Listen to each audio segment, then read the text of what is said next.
رسول الله صلی الله علیه وسلم فرمایي چې دوه سيزونه داسې دي چې دا به د قیامت په ورځ د انسان لپاره شفاعت کوي. د الله جل شانه په دربار کې به مقدمه لړاوي تر هغه پورې چې دا بندې په جنت باندې نه وځي. یو څه شی دی، یو د روژه او بل د قرآن.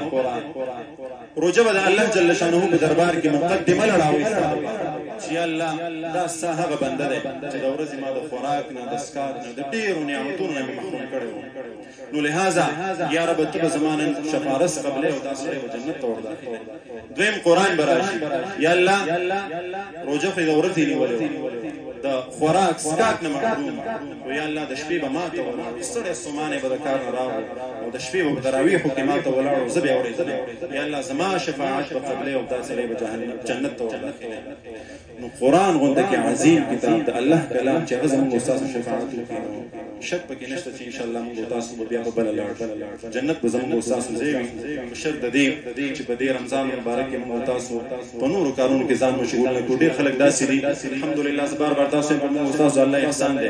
ډېر خلک اوس وګورئ په لارو کوڅو کې به ناست سي او عجیبه خبره خدا ده، ډېر خلک پکې ټورنمنټ یې کوي، کرکټ یې کوي، نشې کوي، تماشې کوي او پردي غیبتونو کې به دا وخت مصروف وي.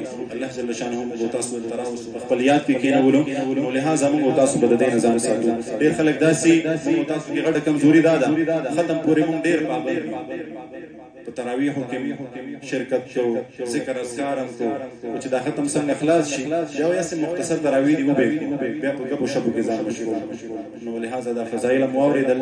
الله جل شانه دې په مال تاسو ټول د عمل کولو توفیق را نصیب کړي.